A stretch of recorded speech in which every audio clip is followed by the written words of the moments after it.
Hello FlossTube, this is Laura from Stitching by the Shore. This is a channel all about cross stitch with a little bit of paper crafting thrown in too. Today I thought we would work on finishing a couple of artist trading cards. If you are new and don't know what an artist trading card or an ATC, which is how I'll express it from here on out, this is just a quick reminder. Basically, an ATC can be anything within your imagination.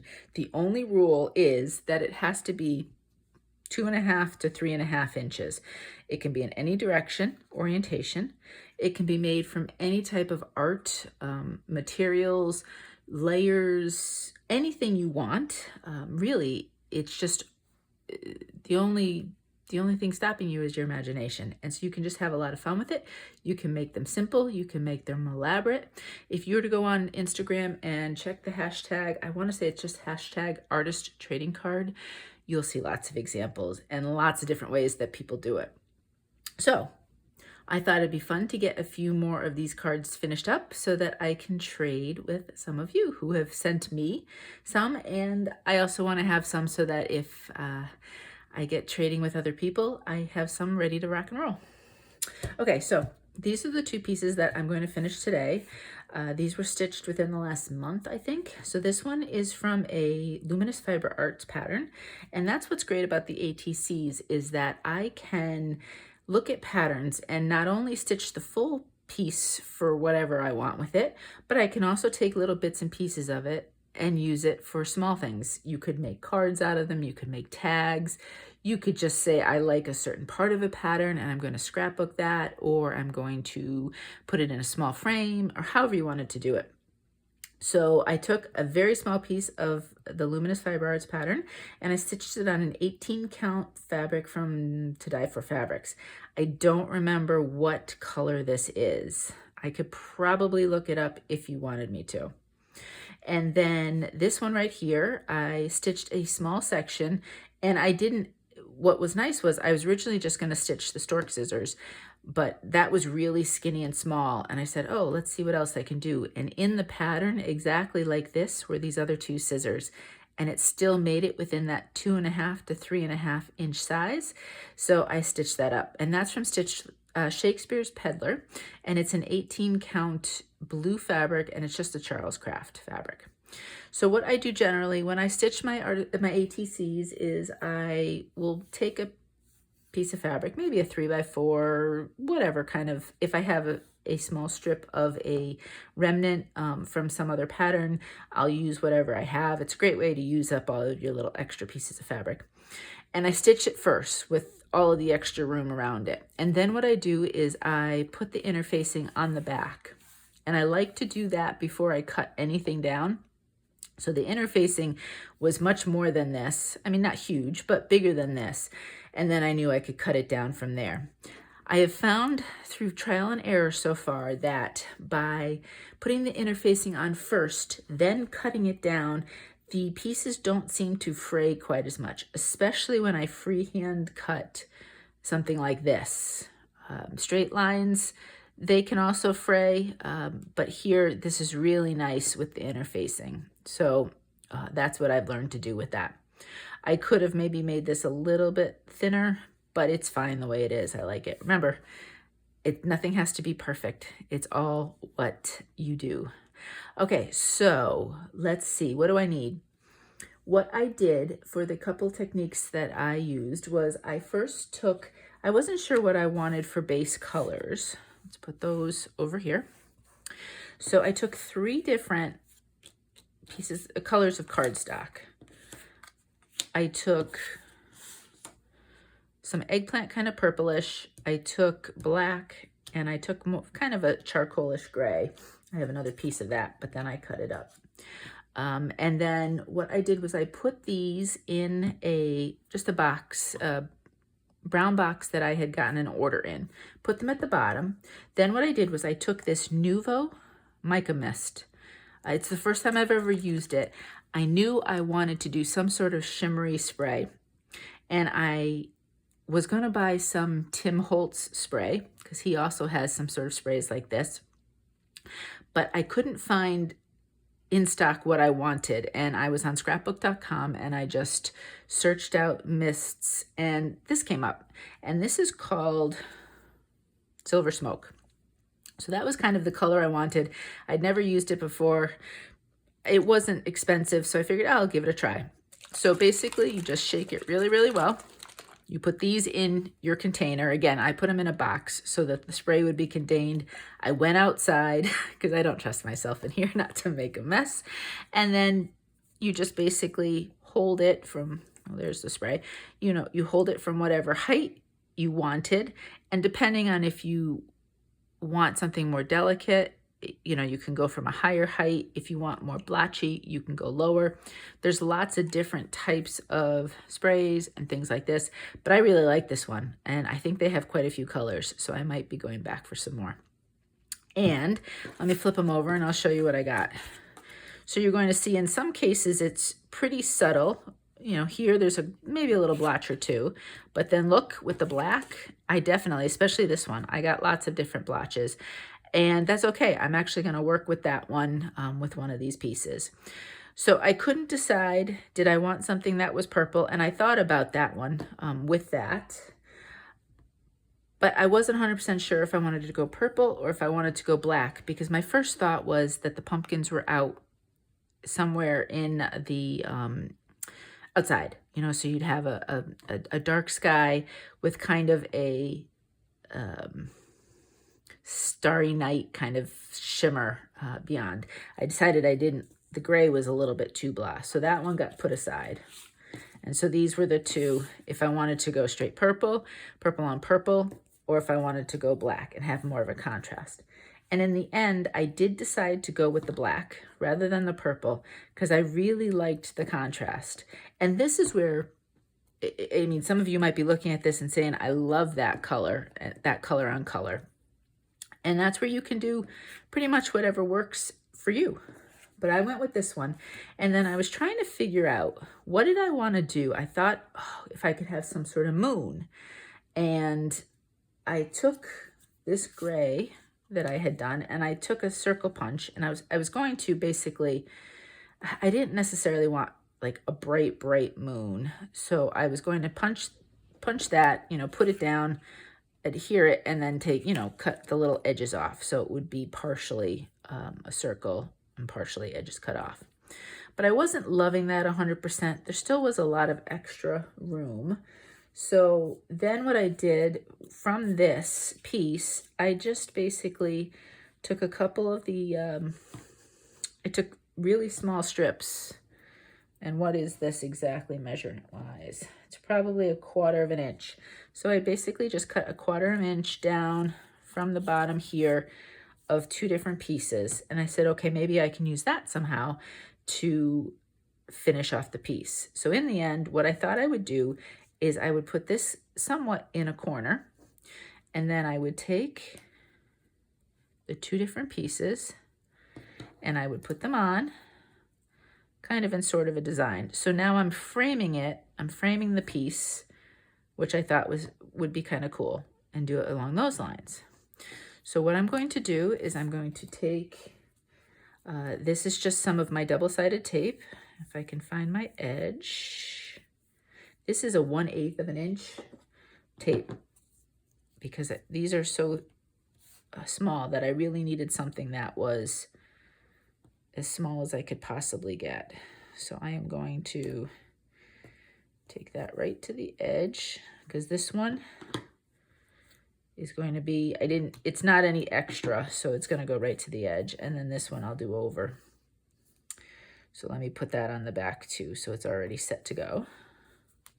Now these can be hand ripped sometimes, but I do like the neatness of cutting them with my scissors. So I do that. So I'll put my tape to the side, scissors to the side. We're done with the spray, so we can get rid of that.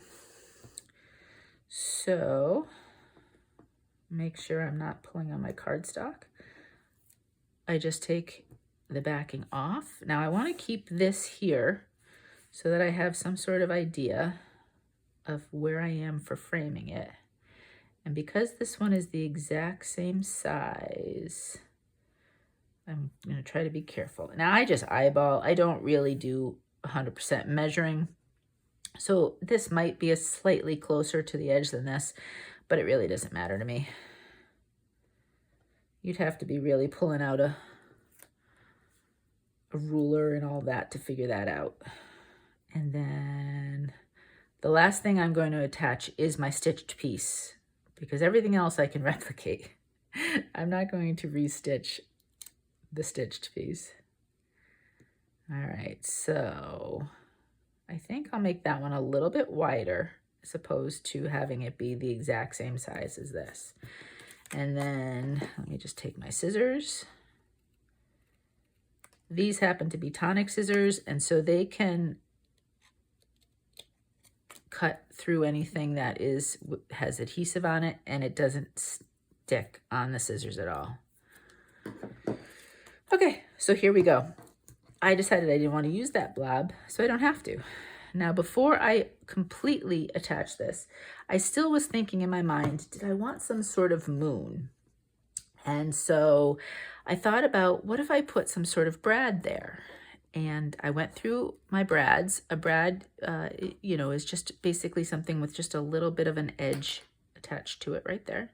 So they can be shapes. I don't know if you remember my last finish with me. I did the bee brads.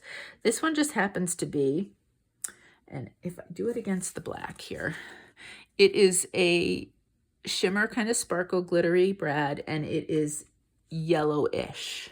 I thought, okay, what if I still want to make a moon? I can use a brad. So I'm going to pull out this is my Japanese screw punch. So I've shown this in other floss tube videos, I think when I was explaining how I finished something. And this is how it came, or it comes. And right now I have the 1.5 millimeter tip on there. I'm not sure that the prongs of the brad are going to fit through that. So I do have my 2 millimeter one here too, in case I have to do a quick change out. Now, for the life of me, and I still haven't, I need to go buy another one. When I moved here from Connecticut down to Delaware, I had a self-healing mat, and that's what I would use generally for this. But for the life of me, I have no idea what happened to it. It must have gotten lost along the way, and so I don't have that anymore. So I have to pick up another one. So what I'm going to do is just use the back of a magazine. I know I shouldn't, and there'll be little holes in the magazine at some point, but that's all right. I'm going to find the center point of where I want to put my brad. And then, let me see, wait, that's not quite 100%. Let's see if I look around. Yeah, that's good. Then basically I just push down. And the next thing you know, my hole is there. Now, because this is thicker, I might have to do a couple. And there we go. Alrighty, and then what did I do with my brad? Here it is. Let's see if it's going to fit. I don't, you know what? Is it going to fit? This still didn't go all the way through. So we're going to try another. There we go. It went all the way down to my magazine, so we know it went through that time. I just wasn't pressing hard enough. Oh, it will fit. So I just put that through. And then I put that down. Now, I do have a small little hammer up here in the craft room. I probably will just gently hammer that. I'm not going to do that right now while you all are listening. And I'll gently hammer that down to make it 100% flat. So let's get rid of the magazine. And we know this size is going to work, so I can show you on the next one. So that's what I have. So that's going to be my little moon. And then that's going to be my stitched piece. So I'm going to take my double-sided tape. It's just your regular double-sided tape that you can get at the store. I generally, because I use this for all of my, or have in the past for all of my card making and crafting and paper crafting, and I like, as you can see, to completely go around every edge with the tape. I buy these in bulk. And I had bought on Amazon, they did have a set of 6 of the inserts, and you would get this with it. So now I can get them from other places too, because I don't need all of these tape dispensers. So let's put that to the side. I have all of that on there. And then, let's see. Nope, that's a little too close. Let's move it over a little bit. That probably works. Tape it down, and there you go. Now what I will do, so that this back is not completely messy, I'll either take, I don't know if I'll take a black one or not, or if I'll just do a white on the back, is I'll put one more back there and I'll tape it on there just so that it makes the back neat, and then I will write on it. And let's see if this pen still works. I've had this for ages. Yep, it does. So there are different types of pens that you can use to write on darker color cardstock. This one happened to be a Stampin' Up brand, Stampin' Dazzle, and it was a silver marker. I don't know if they still sell them anymore. I used to, whoops, ages ago, be a Stampin' Up rep, but I have no idea anymore. So I still have that. It still works, which is great. So if I do finish it with the black, I will title it, put my name, put the date, and this one will be ready to send out. So that's it. So it's got a little bit of the sparkle mist, and we have the brad and a little bit of kind of nighttime sparkle. So that's my first one, and that'll probably just, I'll probably just name it Pumpkin ATC. Okay, next we have my scissors. I had no idea what I wanted to do. If I take, just take this. This is 3.5 by 5, 3.5 by 2.5. You'll notice that it's almost the size. So I really didn't know what to do. I did try to maybe layer some pattern paper. I just wasn't feeling it. It just wasn't working for me. So I was looking at the pieces I had left that I had sprayed, and I said, why not just use one of these? So this way I can do any type of design that you want.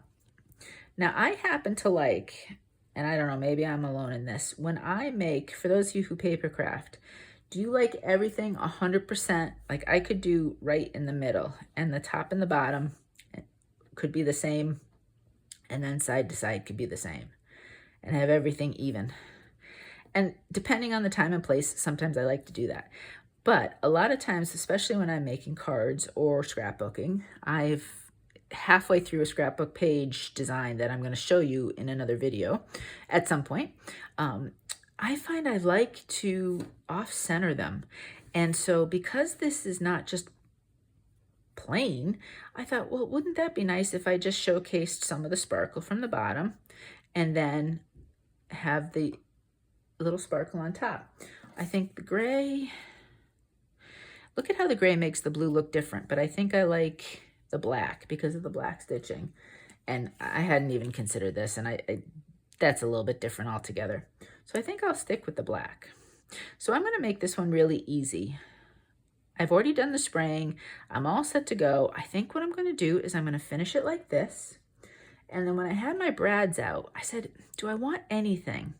And so this is just a plain black brad. And I was thinking in the top corner up here to just anchor one of the corners with a little bit of a brad. So this one's going to be a pretty easy finish, actually. So again, I'm going to take my double-sided tape, and I am going to, whoops, hands are sticky. I'm going to place it on the edges. I have been putting cardstock along the edges of cards for years, and so I actually get pretty good, and there I got it a little wrong, but usually I can pretty much tell how long a piece I need just by eyeballing it. Okay, so move my tape out of the way, put this back up, and what I'm going to do is I'm going to have the sides equal as best as I can. I'm eyeballing again, nothing super exact, and I'm going to leave a lot more at the bottom than I am going to leave at the top, so that I just have it a little off center. And then I'm going to take my magazine again, and I need to figure out where I want what the size of the brad's going to dictate where I want to put the hole. Okay, probably there. Let's see if it made a little indentation. So I'm going to take the punch again, I'm gonna put it right there. This one will probably punch a lot easier because it's only through, the other one had 3 pieces of cardstock I had to punch through. This one is just one. There we go. It went through right away. 1 piece of cardstock and the fabric, really, that's not a problem at all. So we'll put this back and put my brad in. And again, what I'll do is I will put, sometimes you'll have one side of a brad that the prong is a little bit shorter than the other. So if you're near an edge, find that one and you can put it more towards the edge. So it's less apt to go over the edge. Again, I will take my hammer and do a really quick hammer. And there it is. So this one's simple, but this time I wanted the stitching to shine a little bit more because it was a little bit bigger. And again, it will have a nice little backing probably. I'm not sure what color. And that way you won't even see the brad. So that's it. These are the 2 that we finished up today. So I used similar, just a quick similar technique with the sprays, but then completely different in the looks and how I wanted to do them, and totally different sizes.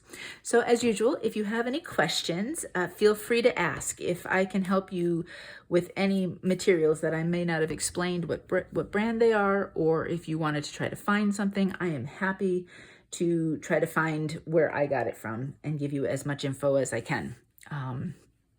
And if you would like to trade artist trading cards with me, feel free to reach out. And I am basically, as I receive, I am sending cards out to people, and I'm trying to get extra ones done. So that's why I can send out a little faster because otherwise I'll have a real backlog. But that's it. So I hope you're well, and it is a very rainy afternoon here today, so hopefully we saw everything pretty well, and I thought it would be a great day just to hole up and do some crafting since I'm not going anywhere. So I will hopefully have a regular floss tube at the end of this week on Friday, and I will show these very quick. But as always, the whole full technique and examples will be in these smaller breakout videos. Have a great day.